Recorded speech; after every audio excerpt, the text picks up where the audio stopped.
This is spectacular, and this will also cause a lot of discussion, because when you speak of BMW, everyone speaks of the BMW 3 Series. It's the core of the brand, and here we have the new generation, all new BMW 3 Series as the electric one, the BMW i3. You maybe know that it has been different with the i3 naming, but this one here, globally now, it will be this vehicle here, this new double kidney, really widely drawn. On the one hand similar to the iX3, but you can see here the double kidney is now not physical, but here defined by this light line, so to speak, here and also here. And I think this will spark a lot of discussion, won't it? Check out the comments section. And you can see here, this is a very strong indentation here with the updated BMW logo, that it is in this so-called valley here in the front. It will house a Frunk. We cannot open that one here today yet, because it's like a first hand-built vehicle, but it will look exactly like this. So it's not a concept car or something like this. This is the final look of the BMW i3, and we're going to take a detailed look not only at the exterior but also at the interior and all the specs and facts and figures, everything we need to know so far. Thomas Autogefühl in 4K, full screen, full length. Let's go. Continuing with the side profile, 21-inch wheels in this case. That looks already really large. 245mm tires, so it's a little bit smaller, a little bit, narrower than with the iX3, which starts at 255 in the front. Really will be like a range wonder, so to speak, because the iX3 is already quite efficient and has like a WLTP figure, the EU cycle of 800 kilometers plus, and this one will be even above that because it's even better in efficiency and so on. And you can see here in the side silhouette, which is, by the way, at the length of 4 meters 76 or 187 inches. So just slightly shorter than the iX3, the SUV brother. 2.5 box design. So you can see here you do have the classic sedan style, but this is here a little bit more stretched. So to speak, something between 3 and 4 Series, something like that. And it will be also a separate trunk. This one says here i350. I mean, the 3 is a little bit larger here, but if you look at it, it could be i350, but it's the i350, the 50 version. This is the all-wheel drive version, less than 5 seconds in the acceleration figure to 1 kilometers an hour or 62 miles an hour, because the iX3 is 4.9, so this one should be even a little bit quicker actually, or almost the same. This one also M Sport package. You can see here you have the black contrast here in the lower part, for example. You also saw the accentuations in the front. And battery pack, the same figures like with the iX3. So the big battery, 108.7 kilowatt hours net. And there will also be entry-level specs, so with a smaller battery, lower price, and also rear-wheel drive versions. This one here all-wheel drive. However, the rear electric motor is always the stronger one. And of course, there will be versions on top of that, like the true BMW M model for the i3. There will be actually one electric motor per wheel. This will be spectacular, and of course, we'll keep you updated with that. There will be 2 different platforms for more or less the same vehicle. So BMW 3 Series combustion engine and BMW i3, the full electric one, they will look the same on the exterior, they will look the same on the interior, they will have many same parts, and they will have so much in common. At the same time, they will be on different platforms. And that is something like a new approach, and we are of course going to cover all the versions for you are interested in. And also, when we talk about the prices, iX3 we saw, it is basically the same, comparable to the combustion engine specs, and we also expect the same for this one here, that you can take a look at 3 Series prices, and then when you take a look at comparable versions, this one will also be somewhat around that. So we can expect something between 60 and 80,000 euros, something like that, also similar to the iX3. I mean, it's a very strong look, definitely. There will be discussions about the front, definitely. I have to get used to that front, honestly, I got to say that, because I was kind of happy with the retro double kidney with the iX3. Here I'm not convinced quite yet, but I do love this blue Castellet color, it's called. It's a real Thomas blue color, and there will be the fitting white interior to that. So if I would go for the i3, it would be definitely exactly this color on the exterior and this interior we see right here. About charging flap will be here on the passenger side. We can also expect the same figures there, 21 minutes, 10 to 80% state of charge for the big battery. 400 kilowatt DC peak, 800 volt charging, but also 400 volt compatible. So this one is really good in the EV facts. I mean, it's no wonder that they share the same platform, the same EV facts, i3 and iX3. Difference is that the iX3 is produced in Hungary, and this one here will be produced in the main plant in Munich, the plant with the, I could say, most tradition since 1922. And so this will be also like a huge generational change, because they will change the head plant in Munich to all electric here with the i3. And you might remember the i3 in Europe used to be this, like very small bubble-like vehicle, which was going forward, and really looking into the future already, like, more than 10 years ago. That was quite spectacular. And then the i3 in China was actually, or is at the moment still, like this classic 3 Series sedan, just that it's electric. And now this one will be the i3 model, classic sedan style for the whole world market. Also expecting a production in the US later on, and also, like with the iX3, they will also produce it in China as the long wheelbase version, like they did with the combustion engine versions, that it's always a little bit longer than here the rear, a little bit more legroom, and this one then here more the EU and the Northern American spec. As soon as possible, of course, we will keep you updated also with the Frunk. There will be a Frunk, probably similar to the one in the iX3. You can check it in the SUV video how the Frunk will look like. And important to know also about the suspension. So you have a standard suspension, already one with hydraulic cushions, and optional you will also get later adaptive suspension. This is then one you can really individualize from the inside, that it really changes when you go sport mode, gets stiffer, comfort mode is softer, and so on. But already the base suspension, as we know from the iX3, because they use the same suspension technology, is already very decent in the riding. Take a look at these door handles here. They come out and they're also illuminated around.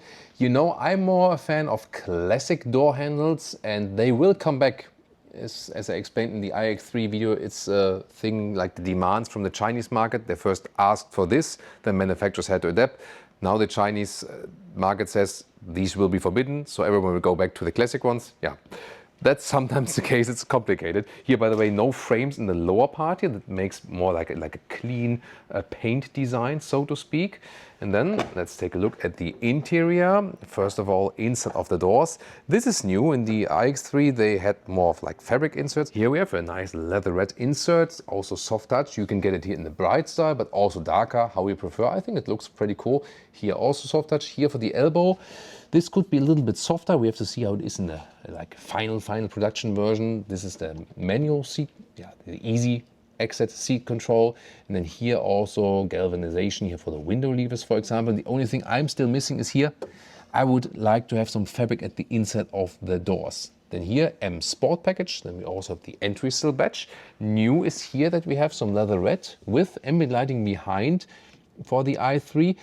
Here also in the bright styling, again, black would also be possible. In the iX3, the SUV brother, this would be fabric. So I think this is liked by more of our viewers, as I could tell from the comments. Soft touch also on the dashboard here.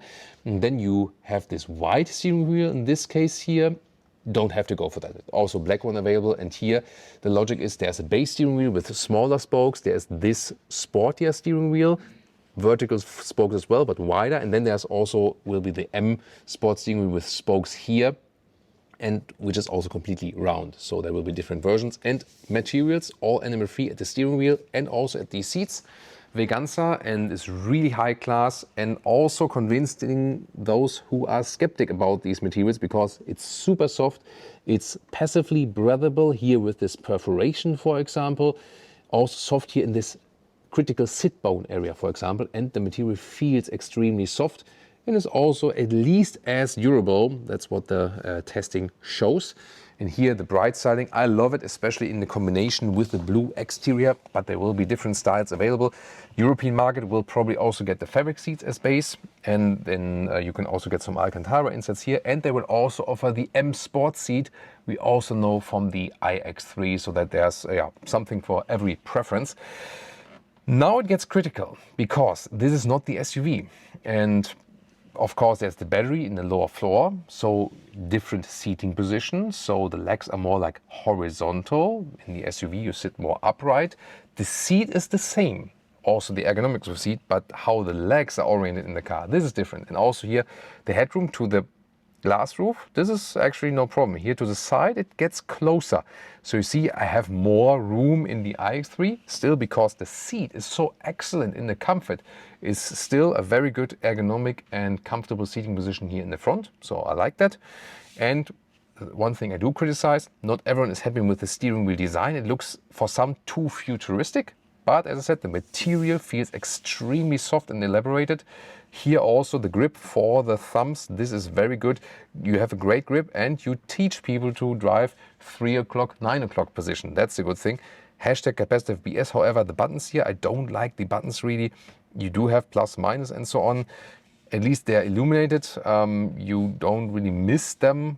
But still, I'm not the biggest fan of these buttons. So yeah, like always, that's why we're here to give you all the pros and cons. And this, by the way, here, the manual adjustment in and out for the steering wheel. Welcome to the cockpit of the BMW i3 here, the new generation. We also see this large screen, which is similar to the iX3, yes, but this one here is lent 3 degrees more towards the driver, because the message is, okay, 3 Series, more driver focused. Yeah, I mean, why not? Here, by the way, really nice that they have, instead of the fabric in the iX3, the leatherette also shining through with the ambient lighting. So it's quite cool. Also here at the dashboard. And there is this one layer with the large screen where you can control everything. And then you have the panoramic vision in the front, which is really going from left to right all the way. You can also individualize that completely, plus a possible head-up display. Then we have here, these are the comfort seats, as I said. And this, by the way, in the M Sport pack in standard, the top part here would be in microfiber. And then once again here, the perforated leatherette.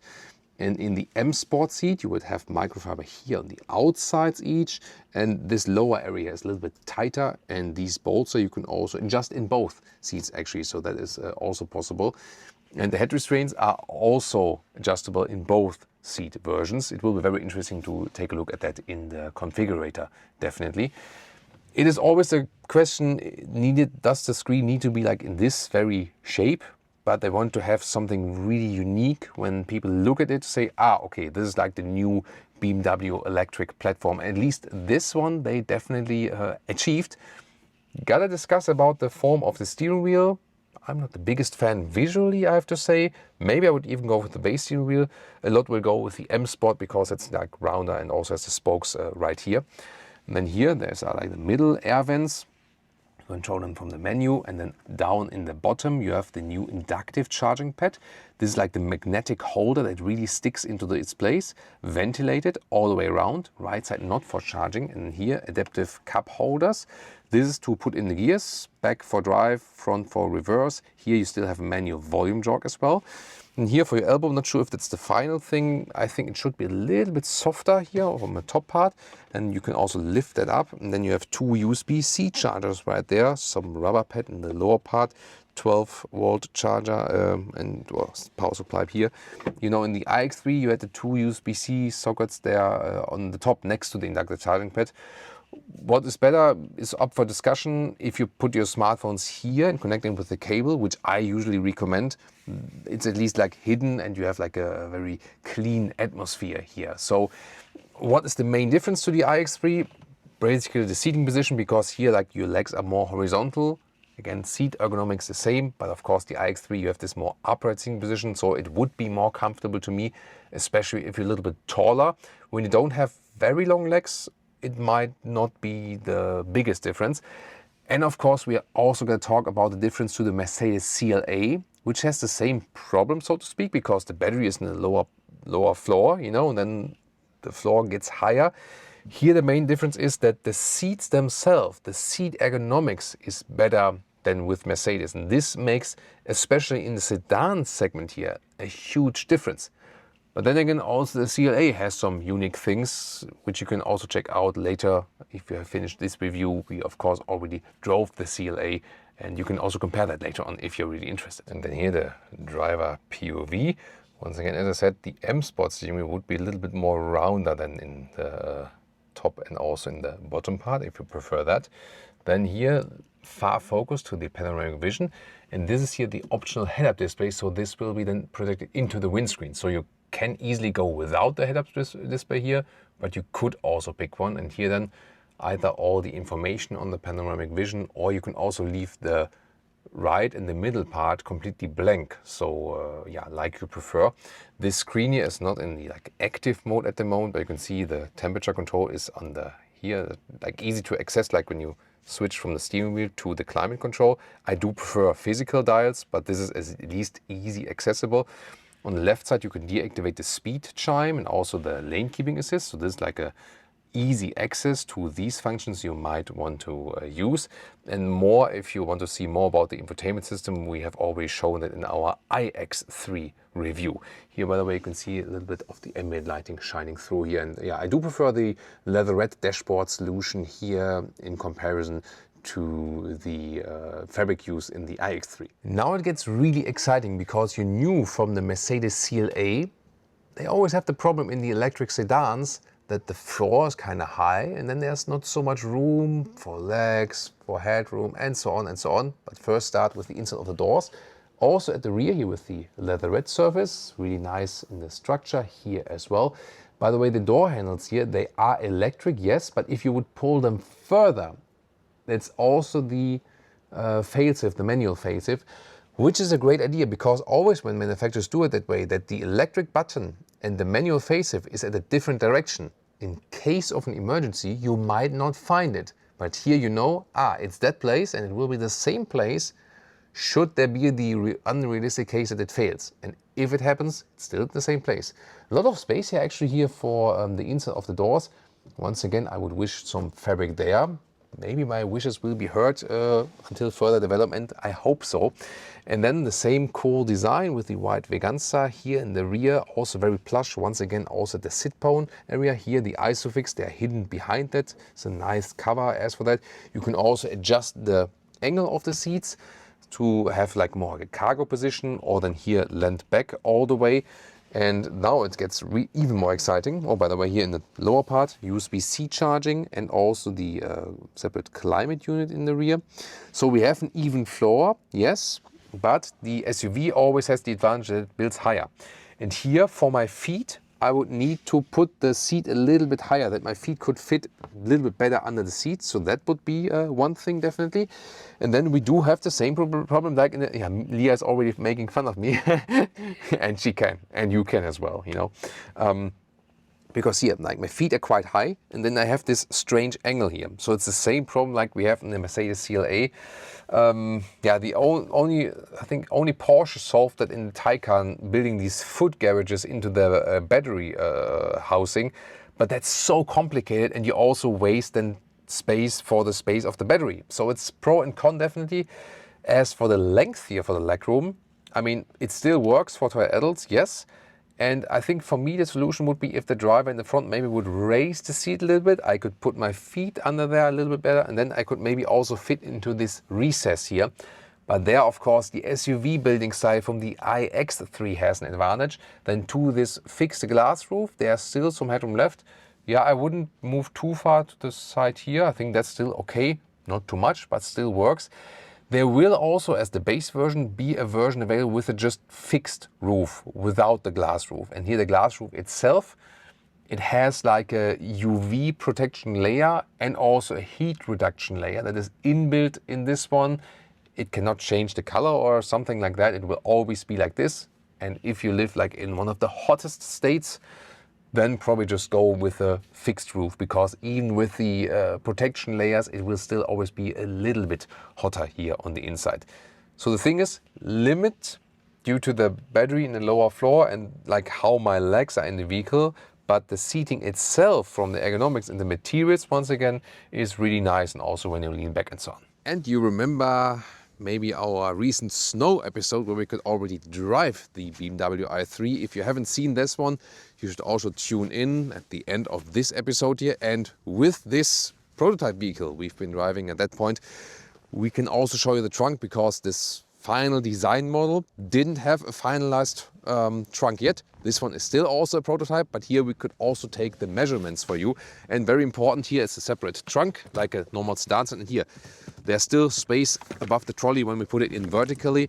And this is here a little bit more than 1.40 meters in the width. It goes a little bit more narrow than towards the latter part. And then the normal length here is also 1.40 meters. And when we load through, we have to fold the seats from the rear. So fold through is a small step. And then here the total length is 1.80 meters or 71 inches. And underneath here, by the way, there's just like small space, this in this case here for like towing cable. And here the height, also to give you that measurement. So we're here at 18 inches or 45 centimeters. So this is the world's first measurement of the BMW i3 trunk. Yeah, we could pre-record that for you and then put it in this design episode here. This is the cable, by the way, because we have an additional antenna here for this, test track vehicle and so on. Yeah, and of course, soon we can show you even more than also like with folding back and forth and so on when we have the final driving part of this vehicle. So yeah, step by step, we can show you even more, and looking forward to that. And some, like Germany, are also keen on touring, on estate, and there will also be a touring. We can expect it for the i3. So the German customers will really appreciate that. However, then when you think about realistic consumption, you can always score some, let's say, if you drive realistic speeds on the motorway, not too fast, but also not too slow, then you can rule with some 20-something kilowatt hours in 1 kilometer, so about 3 miles per kilowatt hour, which would mean a realistic real-world range of at least 500 kilometers or 300 miles. You can score better with that if you keep it really at, let's say, non-German motorway speeds, or if you have a lot of city share in it, can easily also get you 600 kilometers or 370 miles. So super exciting what we saw here today with the all-new BMW i3. We'll keep you updated as soon as we know anything else. Hit the subscribe button so you don't miss any of the new reviews. And now compare our recent driving review of the BMW iX3, the SUV brother.